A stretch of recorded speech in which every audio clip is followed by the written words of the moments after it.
Hey there, what's up? I'm Dr. Tony SLP, and you're listening to How to Be Seen, the podcast where a supportive community of marginalized women, entrepreneurs, small business owners, and creatives empower and inspire you to become successful in your life and business by showing up dripping in authenticity. If you like real, honest, raw advice from a self-love practitioner and a collective of women who've done the work, you're in the right place. I'm so grateful to have you here. All right, let's jump in. Welcome to the show, Lillian. How are you? Doing well, thanks, Tony. Thanks for having me. All right, definitely. Go ahead, introduce yourself and just a little of what you do to the audience who isn't familiar. Sure. My name is Lillian. I am a PR coach, and what I do is I empower creative entrepreneurs, coaches, and authors to basically gain the confidence to push past their fear, their anxiety, their imposter syndrome, to really unlock the superpowers behind their stories and to harness the power of PR to reach their goals. So through one-on-one coaching, I give them the personalized guidance, the tools, the resources, and the support to build a strong mindset and to also develop the strategy that's going to help their story get in front of the right audiences and bring them global recognition, sales increases, and help them build that reputation as a sought after global industry expert. Okay, wow. Can you briefly share your journey into the world of PR and what inspired you to specialize in actual PR coaching? Sure, yeah. So it's a bit of a two-parter. Originally, I started my business as a college student, wanting to build a portfolio in helping other people get their stories out there. Because at the time, I wanted to write books for a living. This was pre self-publishing. And I thought, well, if I can't make a living writing my own stories right now, how about I build a business helping other people get their stories out there? So I started in the social media strategy and the copywriting side, doing copywriting for websites, for print advertising, that kind of thing. And I got into PR because I actually had people asking me if it was something I would do. And I got tired of telling them no. So I thought, hey, why not try this out? Why not see if I like it? Why not see if I could really increase the ways in which I'm helping my clients get their stories out there? So I started working in PR with agencies doing campaigns. I was doing campaigns for, sports and fitness, food and beverage is a lot of fun. Indie film and television, I really fell in love with. And I branched off and I started doing that on my own. And gradually, when the pandemic hit, it was a couple of different things, right? I had a lot of entrepreneurs saying to me, hey, I would love to work with you on a campaign, but I can't afford it.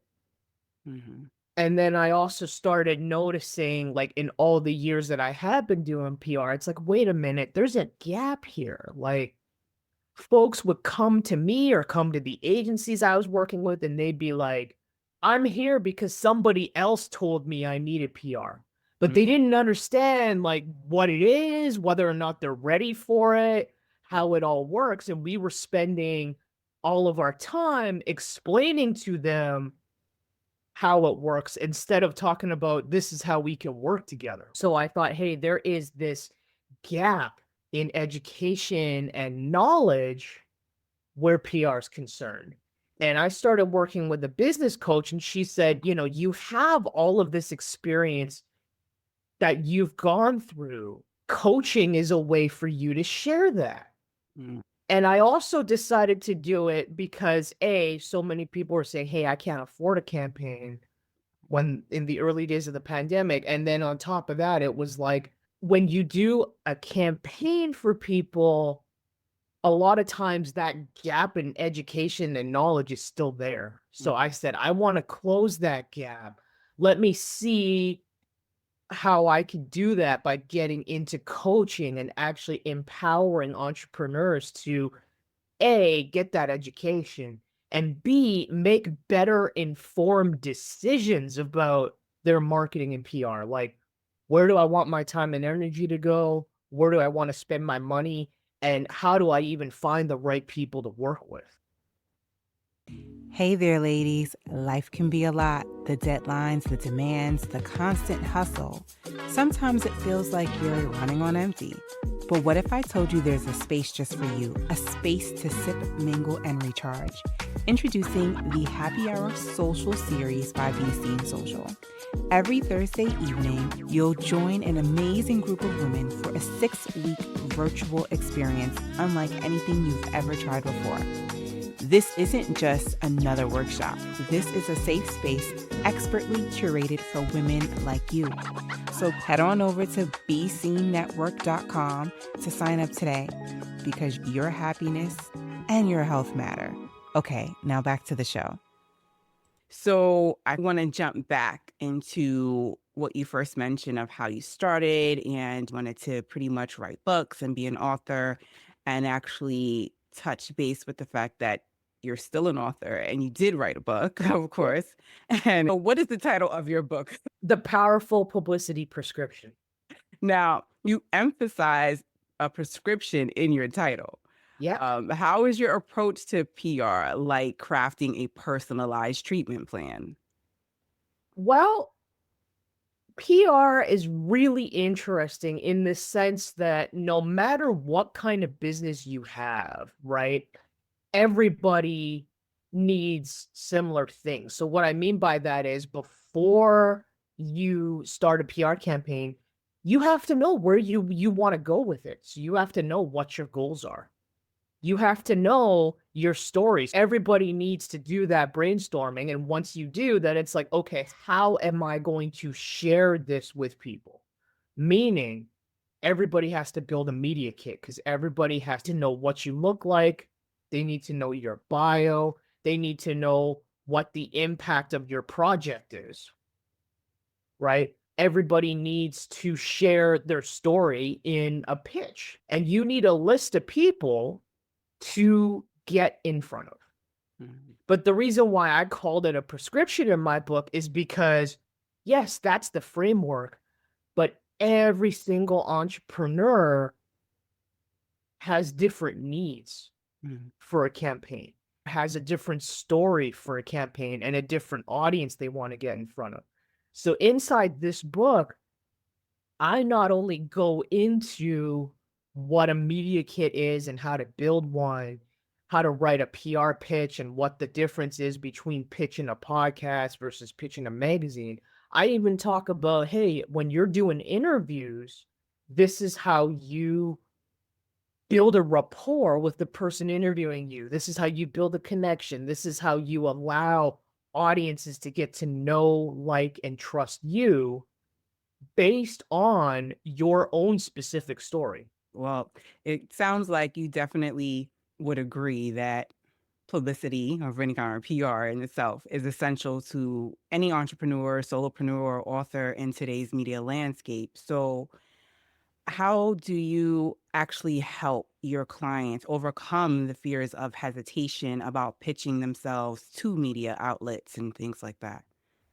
Well, through one-on-one coaching, what we do on that call is I brainstorm with them, right? We talk about, okay, where is this fear coming from? Where is this anxiety coming from? What is it rooted in? Right?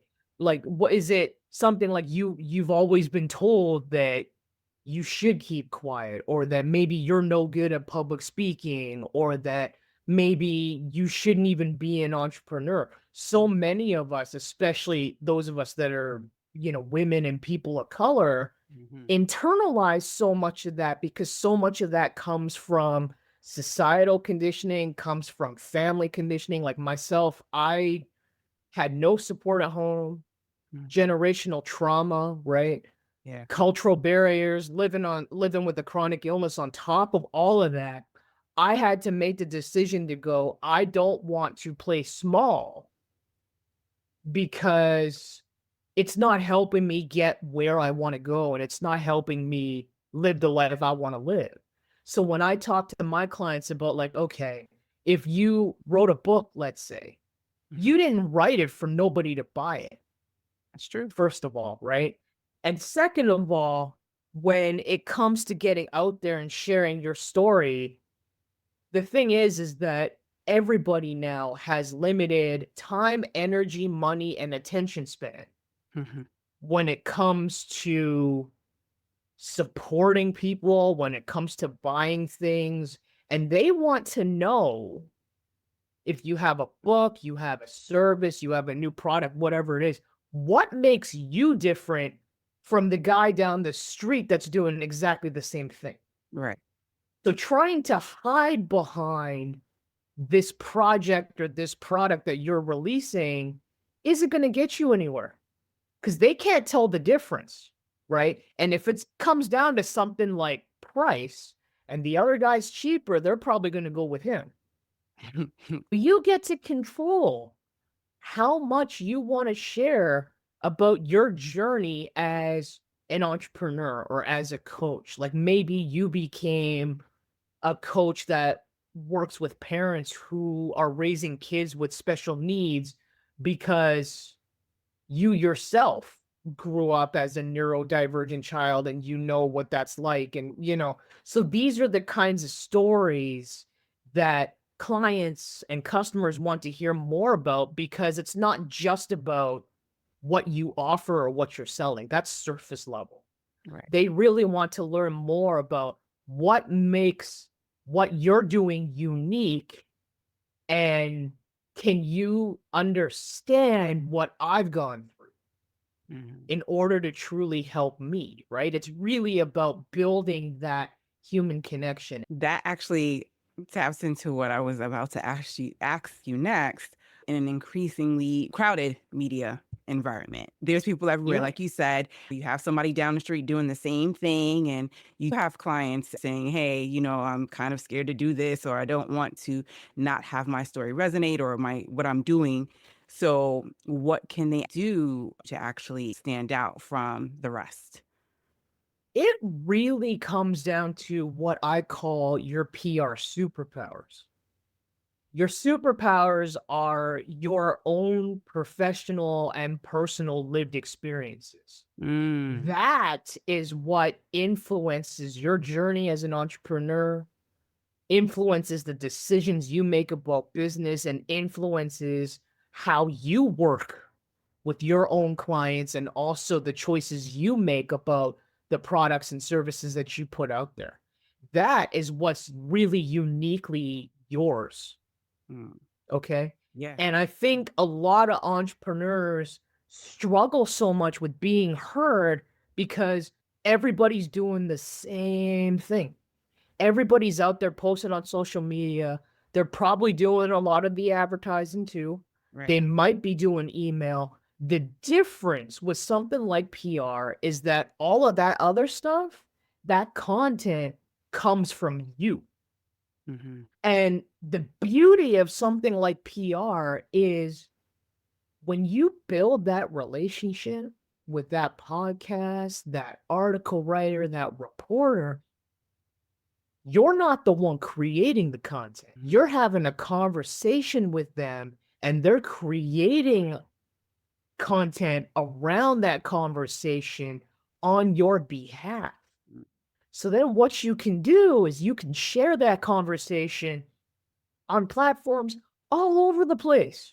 So it's really about honing in, getting introspective, and really learning how to embrace and celebrate your own story because that is the one thing that is yours. And that is the one thing that will influences everything you do as an entrepreneur and how you build relationships, right? So I invite everybody listening to this, step into your story. Don't play small and feel like, yo, I'm not an expert because I haven't been an entrepreneur for 40 years, or maybe I don't have a degree in this subject. Your experience and your expertise is valid because you went through it. So really, like I invite everybody to just step into the power of your own story because that is the one thing that is uniquely yours. Yeah, absolutely. I think that's so profound. Having read your book, I think that was the biggest key and takeaway for me. It is about your story. Like literally, it is truly about your unique story and perspective. And it is unique to each and every one of us. So I definitely want to thank you. I do want to ask you as we get wrapped up here. With everything that you do and all that you have on your plate, working, coaching with your clients and speaking, what does self love and care look like for you? I always, no matter what, my philosophy on a daily basis is, hey, if I do one thing a day, it's a good day. I feel accomplished.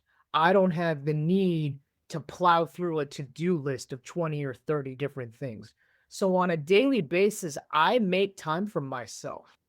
Whether it's reading a book, whether it's listening to music, whether it's listening to podcasts or an audiobook, I always make a point to make time for myself because it's important for me to conserve my energy. Living with the chronic illness and everything, I know where my limits are. I know where I can't push myself. And it's important to still have energy left in the tank at the end of the day because I can feel accomplished. I can feel satisfied and I can wake up every morning and still feel like I'm ready to be there for my clients the way that they need me to be. Like, I hate seeing my clients drive themselves into the ground and get sick, you know? I worry about them Yeah. all the time, and I that's why I say to them, when we work together, I will never push you towards burnout. I am going to work with you to help you figure this out so you can keep going. Keep going, keep filling up your cup and establishing those boundaries. That sounds like the winning prescription for that, for sure. Yeah. So, how can our listeners connect with you and learn more about your work and what you're doing in your book and things like that? You can always follow what's going on Instagram at Lillian Sue, copywriter PR. If you go onto my website, in retrospectwritingservices.com, you can buy a copy of my book, check out my services, and if you have questions, send me an email as well. I also have a free workbook available on my website for anyone who wants to download it that's going to help them really understand where their mindset blocks are that are stopping them from moving forward. It's going to help them brainstorm their goals and build that PR strategy out that's going to help them get in front of the right audiences. Awesome. Lillian, I want to thank you so much for meeting with me today and having this lovely conversation and passing on this wonderful wisdom to the audience here. Hopefully, I'll have you back sometime soon for sure. Yeah, I would love to, Tony, anytime. All right. Thank you. Take care. It has been said that fear is nothing but false evidence appearing real. And if you think about it, it really is just that. There's just no evidence substantiating the reality of the fear. It's simply just made up. Thoughts in your head that only you have the power to overcome. So, if everything you've ever wanted is on the other side of fear, why not take the first step across that fear bridge to allow where you are now to evolve into where you want to be? I think you'll find that you're braver than you actually think. And when you get a chance, head on over to BC Network, that's B as in boy, the word C, the word network.com all together to check out the Happy Hour social series to connect with like-minded women in the spirit of health, wellness, and overcoming fears. And don't forget to check out the show notes for more information on this episode. Until we meet again, fill your cup first and share from the overflow. Spread love and light wherever you go.